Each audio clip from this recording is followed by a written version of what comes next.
Welcome back to the deep dive. Today, we are taking on one of the most misunderstood pieces of the U.S. financial landscape. The health savings account, the HSA. Exactly. And most people, they just treat it like a checking account for their medical bills. Right, just a simple spending vehicle. But we are going way beyond that today. Our goal is to detail exactly how to go all the way with HSA to turn this thing into a powerful, triple tax advantaged retirement vehicle. And it is, hands down, one of the best tools the IRS allows right now. It's an incredible tool, but you just hit on the key point. It's complex. Very. It lives at this weird intersection of, tax law, retirement savings, and healthcare planning, which means the rules are, well, they're numerous and pretty unforgiving. So our mission today is to take a deep dive into our sources. We've got a detailed guide on the 2025 rules and a comparative analysis of U.S. healthcare costs. Right. So we can give you the playbook. We're going to focus on eligibility traps, how to map out your contributions, and then the really critical long-term strategy that unlocks its true power. Okay, let's get into it. Starting with the foundation. You literally cannot have an HSA unless you are enrolled in a specific kind of health plan. A high-deductible health plan, or HDHP. And that link is, it's non-negotiable. It's baked right into the tax code. That's right. The HDHP is the gateway. So to really get the HSA, you first have to understand how that health plan is structured. It's different. Yeah. It puts more of the financial responsibility on you up front. We should probably define the pillars of that cost sharing, right?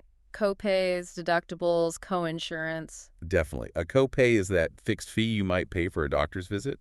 But with HDHPs, you usually don't have those until after you meet your deductible. And the deductible is the big number. That's the critical number. Yeah. It's the amount you have to pay completely out of pocket every year before your insurance really starts to kick in for major costs. And after that, you've got co-insurance. Which is just that percentage split, say 80-20. The insurance pays 80%, you pay 20% until you hit your final safety net. The out-of-pocket maximum. So for a plan to even qualify as an HDHP in 2025, there are specific IRS minimums. What are the numbers we're looking at? Okay, so for 2025, the minimum deductible is $1,650 for employee-only coverage. Just for one person. Yep. And it's $3,300 for family coverage. And maybe even more importantly, the absolute cap, the most you could possibly pay out of pocket, is $8,300 for an individual. And for a family? $16,600. Right. If your plan goes over that cap, it's not an HDHP, and you cannot have an HSA. Wow. That $16,600 number is exactly why the HSA is so necessary. But there is one major bright spot in that structure people might miss. The exception for preventive services. The IRS lets HDHPs cover preventive care at 100%, even before you've met your deductible. So things like your annual physical, immunizations, certain screenings. Even some weight loss programs. Exactly. All of that is often covered from day one. It keeps basic wellness affordable. That's a key detail. Okay, now let's get to the good stuff. Why we're even doing this. The triple advantage. This is what makes it so unique. It's just so much more tax efficient than a 401k or an IRA. Break it down for us, the 3 points. Okay, first, your contributions are pre-tax. And if you do it through your employer's payroll, through what's called a Section 125 cafeteria plan. Which most are. Right, then that money avoids income tax and the 7.65% FICA taxes, Social Security and Medicare. That FICA tax piece is huge. That's the detail that really sets it apart. It is. Second, the money grows completely tax-free, just like in a Roth IRA. And third, when you take it out for qualified medical expenses, the withdrawal is also completely tax-free. Deduction on the way in, tax-free growth, tax-free withdrawals. You can't beat it. You really can't, assuming you meet all the requirements. Which brings us to our next section, because this is where the IRS sets the landmines. Disqualifying coverage. It's the most common way people accidentally get themselves in trouble. Absolutely. So, besides having an HDHP, you must have no disqualifying coverage. And this is where it gets tricky, especially with spouses and dependents. Let's start with the number one offender, the General Purpose Health FSA, the flexible spending account. How can something that sounds so helpful just blow up your HSA eligibility? It's a structural problem. An HDHP, by definition, requires you to pay your deductible first. But a general purpose FSA? Or a standard HRA. Right, or a health reimbursement arrangement. Both of those will pay for general medical expenses before the deductible is met. Which breaks the HDHP rule. It violates the core design, so you can't have both. So wait, even if the FSA is through my spouse's company and I've never even used it, just the fact that I could use it, I'm blocked. Precisely. If your spouse enrolls in a general purpose FSA, even if you are on a completely separate HDHP, Neither of you is eligible for an HSA for that entire plan year. Wow. It doesn't matter if there's a zero balance. The mere existence of that coverage disqualifies both of you. You have to coordinate very carefully. That's a huge trap. Now, it does make sense, the limited purpose FSAs, the ones for just dental and vision. Right. Those are... Because those expenses aren't subject to the main deductible anyway. That's the distinction. They don't undermine the deductible structure. Same with most EAPs and employee assistance programs, as long as they don't provide, quote, significant benefits in the nature of medical care. So mental health counseling is usually fine. Generally, yes. Let's talk about another eligibility killer. This one targets older workers, the Medicare trap. This is a massive one for anyone working past 65. Enrolling in any part of Medicare A, B, C, or D is immediate disqualifying coverage. But the real danger is retroactive, right? Yes, specifically with Medicare Part A. If you sign up for Social Security benefits after you turn 65, the government automatically enrolls you in Part A. And that coverage can be backdated by up to 6 months. Oh, that's bad. So if you were still contributing to your HSA during those 6 months... You now have excess contributions. You were retroactively covered by Medicare, so you were ineligible. So what's the bottom line? You have to stop all your HSA contributions at least 6 months before you apply for Social Security. If you don't, you've got to take that money back out, or you'll face a 6% penalty tax every single year. That's a critical date to put on the calendar. Okay, speaking of rules, let's talk about the end of the COVID-era relief. Things are snapping back to normal for 2025. They are, and it's causing some confusion. For plan years starting in 2025, that special rule allowing HDHPs to cover COVID testing and treatment before the deductible, that's gone. So those services are now subject to the deductible again. Generally, yes. And the same thing happened with telehealth. Which exploded during the pandemic. Everyone uses it. Right. But the relief that let plans waive the deductible for telehealth also expired at the end of 2024. This is a major change. So now a telehealth visit, unless it's strictly preventative care, has to go toward your deductible. Correct. And if a company is still waiving that deductible for telehealth, they might be accidentally disqualifying all their employees from having an HSA. That is a huge compliance check for HR departments and for you as the employee. You have to pay attention. Okay, let's pivot to the fun part. Maximizing contributions.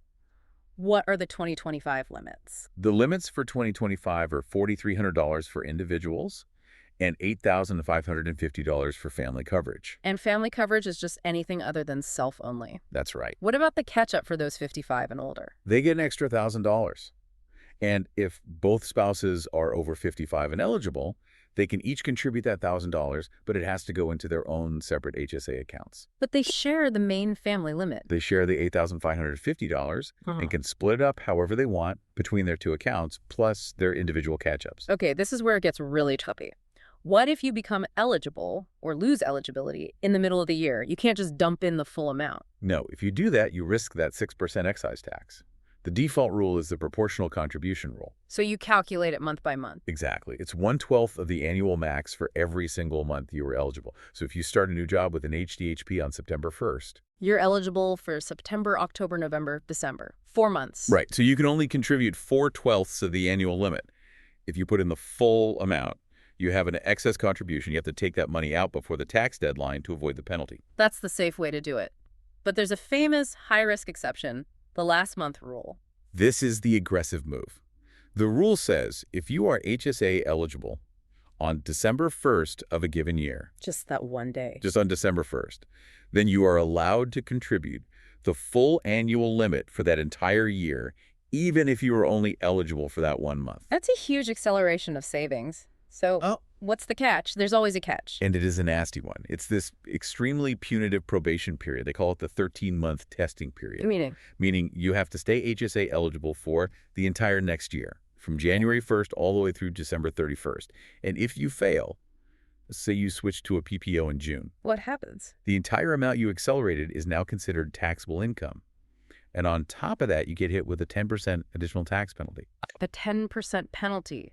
Wow. And unlike a normal excess contribution, you can't just fix it by taking the money out. Nope. That 10% penalty is absolute if you fail the test.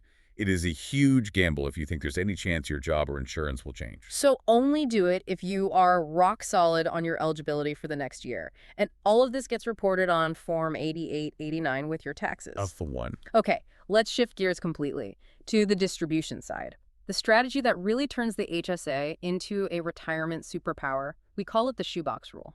This is the hidden genius of the HSA. If you're just using your HSA to pay today's medical bills, you're missing out on decades of tax-free growth. The shoebox rule is about delaying reimbursement. Indefinitely. So instead of using my HSA to pay a $2,000 bill today, in 2025, I pay that bill with my regular checking account. I save the receipt. In a literal or digital shoebox. And I just leave that $2,000 invested in the HSA, growing tax-free. Exactly. And over 30 years, that $2,000 might grow to $10,000. Then, when you retire in 2055, you can pull out that original $2,000 completely tax-free. So you're turning old medical receipts into a tax-free line of credit for retirement. That's the perfect way to describe it. The only rules are you have to keep good records, and you can't have been reimbursed from somewhere else for that expense. And what counts as a qualified expense has gotten a lot broader lately, which helps. Yes, the CARES Act permanently expanded the list. Over-the-counter medicines no longer need a prescription. Menstrual care products like tampons and pads now count. And PPE, right? Yep, personal protective equipment, masks, hand sanitizer, all of that, going back to January 1, 2020. It expands the universe of receipts you can put in your shoebox. There is one really critical timing rule, though. The account has to be established before the expense happens. This is the bad timing trap. The IRS is very clear. The expense has to be incurred after the HSA is officially established. And that usually means when it's first funded. So if my HDHP starts January 1st, but my first paycheck contribution doesn't actually hit the HSA until April 1st. Any medical bills you had in January, February, or March can't be reimbursed. Ever. Unless you had a previous HSA. Correct. There's an 18-month exception if you're rolling over from an old one. But for anyone opening their very first HSA, you have to get that first dollar in the account as fast as possible. The level of detail here is just incredible. Okay, let's zoom out. We've just spent all this time detailing the rules for this one financial tool. Why is all this financial engineering even necessary in the U.S. healthcare system? This is where we connect it all to the bigger picture. The HSA is really a response to the uniquely high cost of healthcare in the U.S. And our sources have a pretty stunning comparison with Canada. They do. In 2022, the total healthcare cost per person in the U.S.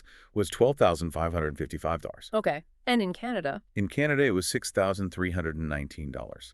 Roughly half. We spend double. And that's not just private spending. The data shows the U.S. government actually spends 23% more per person on healthcare than the Canadian government does. A lot of that difference is administrative complexity. Older data suggests administrative costs in the U.S. are around 31% of all healthcare spending. In a single-payer system like Canada's, it's closer to 16%. All the different insurance companies, billing systems, it just adds friction and cost. Enormous friction, which drives up the cost for everyone. So we spend double the money. How do the outcomes compare? This is where you see the trade-offs. The outcomes really reflect different priorities. Canada guarantees coverage for medically necessary care for all its citizens. They prioritize universal access. The trade-off is speed. The infamous wait times. Exactly. One survey showed 43% of Canadians waited 4 weeks or more to see a specialist. In the U.S., that number is only 10%.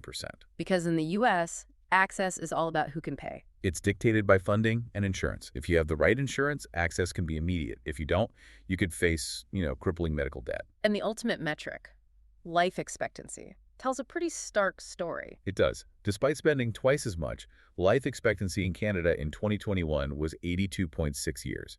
In the U.S., it was only 76.3 years. So the high-cost individual funding system that makes the HSA so necessary, it doesn't actually translate to better health outcomes for the population as a whole? No, it doesn't. And that really brings us back to the strategic tension here. The HSA is an exceptional tool, but its very necessity highlights the huge risk and financial burden placed on the individual consumer in the U.S. So understanding these rules, avoiding the FSA trap, minding that Medicare window, mastering the shoebox rule, it's all about building a personal defense against those systemic costs. That's what this deep dive has been about. Creating your own personal health security through financial savvy. Okay, so to sum it up, the HSA is a personal finance superpower. But it demands your attention to the details, the eligibility rules, the timing, the risk of something like the last month rule. And the ultimate prize is unlocking decades of triple tax-free growth with the shoebox rule. We've established that in the U.S. system, maximizing this tool means you're effectively transferring the burden of your future medical costs from an insurance company onto your own investment timeline. You're taking control. Right. But what stands out to you is this. If the HSA becomes the primary way we're all expected to handle catastrophic healthcare costs in retirement, what does that mean for the future of health security? When the quality of your care hinges less on systemic reform and more on your individual ability to navigate complex tax codes and manage a multi-decade investment portfolio, we'll leave you with that thought.